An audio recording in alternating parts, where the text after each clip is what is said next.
Buen día, mi nombre es Cristina Rentería y a continuación hablaremos acerca de la anatomía del corazón y abordaremos el tema de la circulación menor y la circulación mayor. Este órgano se encuentra en el mediastino. Va a descansar sobre el diafragma cerca de la línea media de la cavidad torácica. Es ahí donde se localiza el corazón. Mide aproximadamente 12 centímetros de largo, 9 centímetros de ancho, tiene un espesor de 6 centímetros y pesa entre 250 a 300 gramos. Este corazón está compuesto por 4 cavidades, las 2 cavidades superiores, mejor conocidas como atrios o aurículas, y las 2 cavidades inferiores, que se le conoce como ventrículos. El corazón va a estar protegido por una membrana. Esta membrana se denomina pericardio. La función que cumple el pericardio es la de proteger al corazón, darle sostén y mantenerlo en la cavidad torácica, prácticamente en el mediastino. Este pericardio se divide en dos capas, en la capa fibrosa y en la capa serosa. La capa fibrosa no es tan elástica, la capa serosa sí lo es. Esta capa serosa está compuesta por otras dos capas, es decir, se subdivide en una capa parietal y en una capa visceral. La capa visceral del pericardio seroso también se le conoce como epicardio. Entre las dos capas del pericardio seroso se forma una cavidad. Esta cavidad se llama cavidad pericárdica. Dentro de esta cavidad pericárdica se encuentra cierto líquido secretado por las células pericárdicas del corazón. Este líquido se le denomina líquido pericárdico y la función general que tiene este líquido pericárdico es la de evitar la fricción entre las dos membranas cuando el corazón se esté contrayendo. Y pues recapitulando, el pericardio es una membrana que va a proteger al corazón. Ahora, hablando de las capas ya como tal de la pared cardíaca, podemos encontrar que existen tres capas. La más externa, que es la del epicardio, que es parte del pericardio seroso visceral, va a ser la primera. La segunda, la capa intermedia, se le conoce como miocardio. Este miocardio pues prácticamente es la capa de los miocitos del corazón, de las células musculares esqueléticas especializadas del corazón que se contraen cada vez que pasa un ciclo cardíaco a través de pues prácticamente potenciales de acción. La capa más interna, mejor conocida como el endocardio, es la que va a estar recubriendo a las cavidades, ¿no? Es las capas que van a estar en las cuatro cavidades y pues va a estar de nueva cuenta también en las válvulas, que pues más adelante estaremos hablando un poco de las válvulas, pero pues ahí es donde se localiza el endocardio, ¿no? Es lo que es la capa que va a estar recubriendo todas esas estructuras. El corazón presenta ciertos surcos. Con surcos me refiero hendiduras.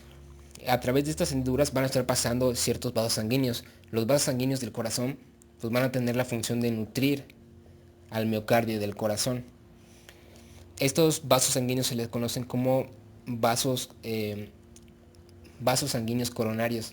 Tenemos arterias y venas. Las arterias van a estar nutriendo al corazón de oxígeno y nutrientes y las venas van a estar drenando la irrigación de las arterias coronarias prácticamente.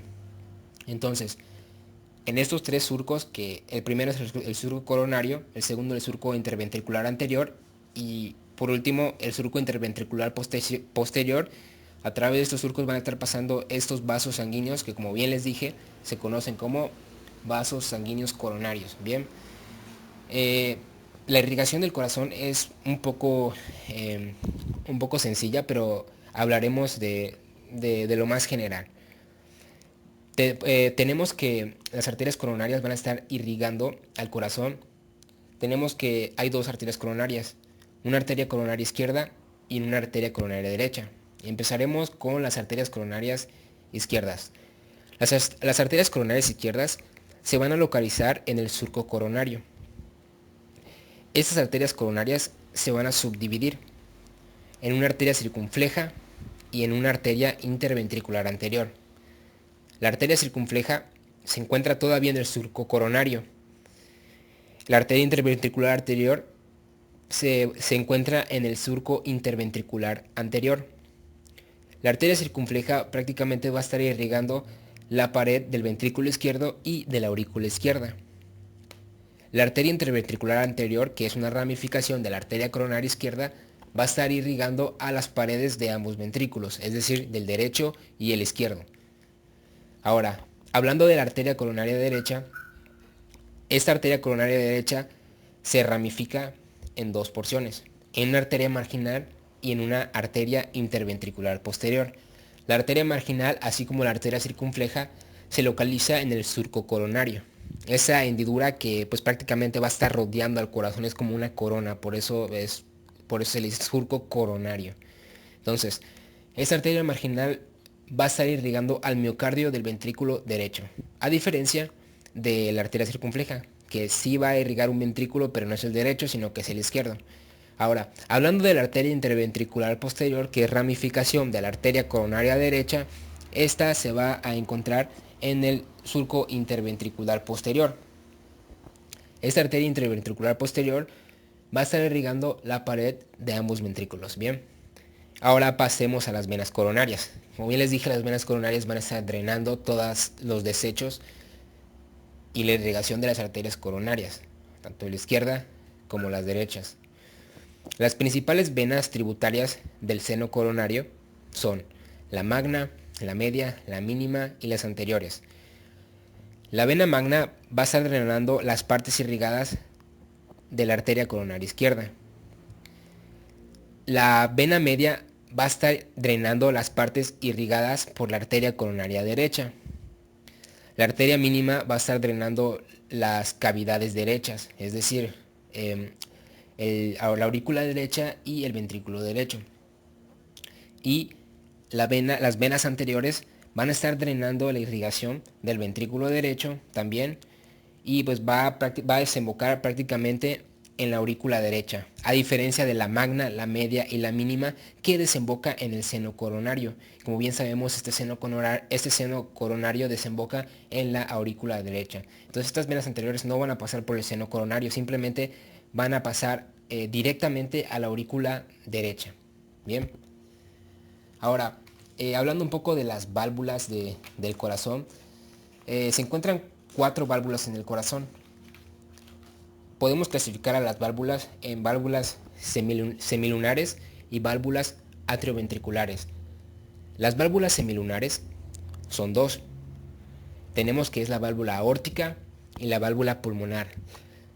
Se dicen que estas válvulas se denominan semilunares porque sus valvas, o sea, la estructura de las válvulas tienen forma de luna y pues son 3. Entonces por eso se dicen que son válvulas semilunares.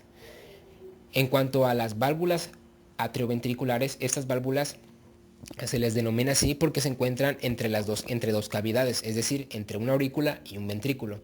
Y estamos hablando, claro que sí, de la válvula tricúspide y de la válvula mitral. Ambas, bueno, las 4 válvulas pues, van a estar permitiendo el paso de sangre hacia otra cavidad. La válvula tricúspide va a permitir el paso de la sangre de la aurícula derecha al ventrículo derecho. La válvula mitral va a permitir pasar la sangre de la aurícula izquierda al ventrículo izquierdo.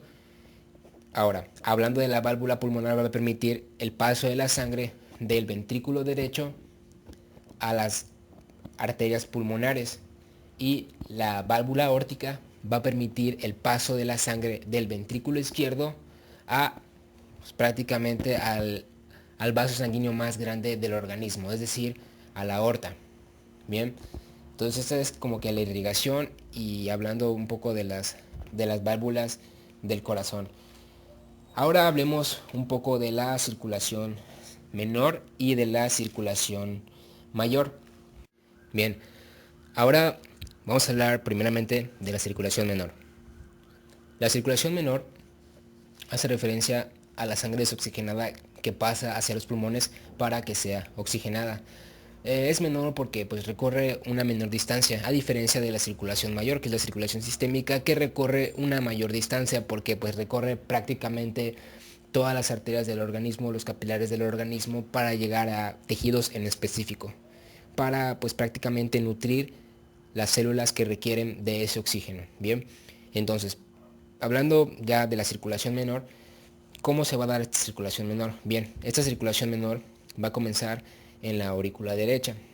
En la aurícula derecha, bueno, esta cavidad superior va a tener ciertos agujeros, digámoslo de esa manera, por donde va a estar drenando sangre desoxigenada de la parte superior del organismo y de la parte inferior del organismo.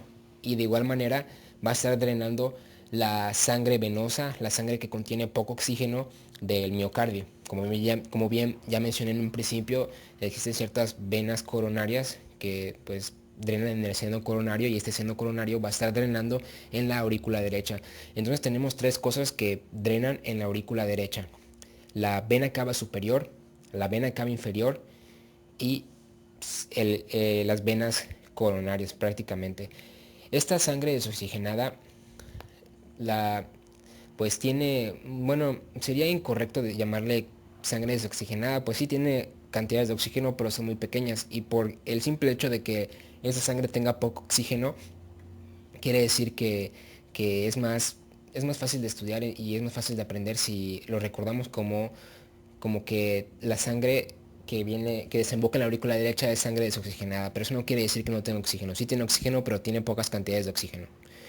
Entonces, esta sangre esta sangre desoxigenada desemboca a la aurícula derecha por parte de la vena cava superior y la vena cava inferior. La vena cava superior pues va a traer la sangre desoxigenada del tórax, de los miembros superiores, del cuello y la cabeza. Y la vena cava inferior va a estar drenando la sangre desoxigenada del abdomen, de la pelvis, de los miembros inferiores, y pues prácticamente de esas estructuras es donde va a estar trayendo la sangre con poco oxígeno y con desechos celulares. Toda esa sangre desoxigenada va a desembocar en la aurícula derecha. Esta aurícula derecha va a eyectar la sangre desoxigenada hacia el ventrículo derecho a través de una válvula, como bien ya se los dije. Esta válvula se le conoce como válvula tricúspide. Tiene tres valvas. Recordemos que las válvulas pues, permiten que pase sangre de una cavidad a otra, porque pues sus movimientos de las válvulas está regulado por las papilas musculares y pues prácticamente por las cuerdas tendinosas. Entonces esas dos estructuras van a permitir la apertura y el cierre de estas válvulas. Entonces la sangre desoxigenada pasa de la aurícula derecha, al ventrículo derecho. Ya en el ventrículo derecho, esta sangre va a pasar a través de otra válvula. Esta válvula se le conoce como válvula pulmonar, y pues bien definido tiene el nombre esta válvula. ¿Por qué? Porque pues si se llama válvula pulmonar, quiere decir que va a pasar, que es una válvula que va a permitir el paso de sangre del ventrículo derecho, de esa cavidad, hacia los vasos sanguíneos de los pulmones. Es decir, hacia pues las venas, perdón, no venas, las arterias pulmonares.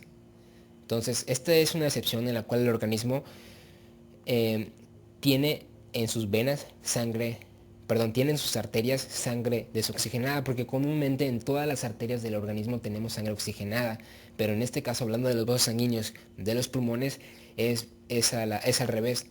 Las venas y las arterias van a ser al revés, es decir, si la vena normalmente trae sangre desoxigenada, bueno, en las venas pulmonares la sangre va a ser oxigenada, y las arterias que normalmente tienen sangre oxigenada, en este caso, hablando de los vasos sanguíneos de los pulmones, se va a encontrar que la sangre está oxigenada. Bien, entonces, regresando, el ventrículo derecho va a inyectar su sangre de este ventrículo hacia las arterias pulmonares a través de una válvula conocida como la válvula pulmonar.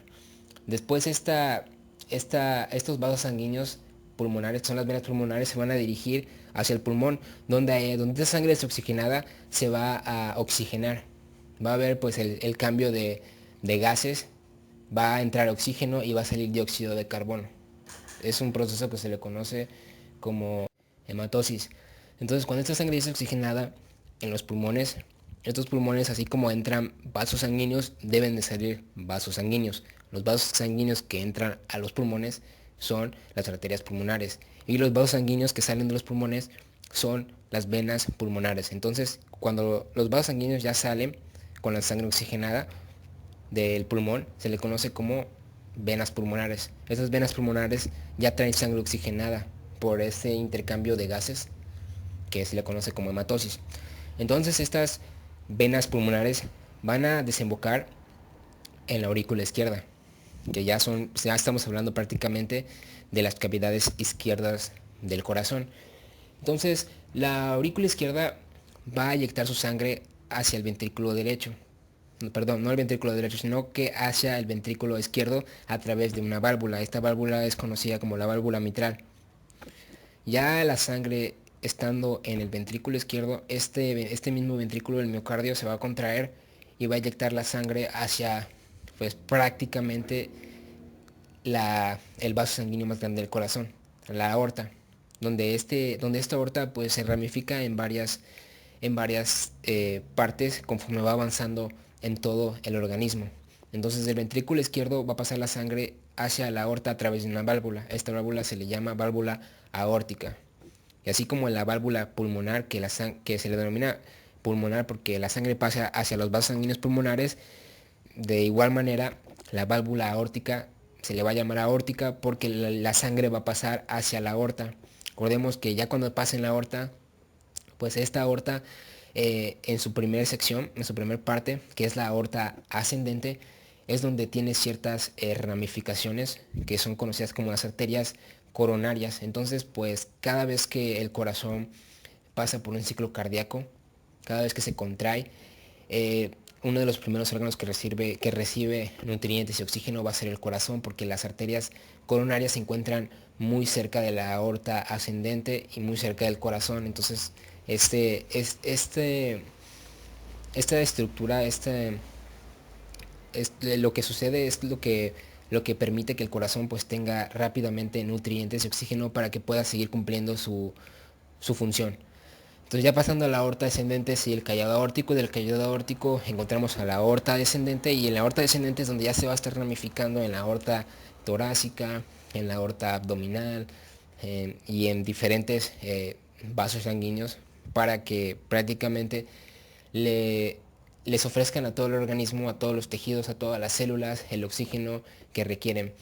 Ya cuando la célula está oxigenada y cuando ya llega la sangre oxigenada hacia las células y tejidos, estos mismos van a desechar pues ciertas cosas que ya no les sirven a las células y a los tejidos a través de las venas, a través de sus capilares, prácticamente de las vénulas, y esas vénulas van a drenar en venas, y las venas van a drenar prácticamente nuevamente en la aurícula derecha, y se va a realizar nuevamente un ciclo. Entonces eso es prácticamente todo de la circulación menor y de la circulación mayor.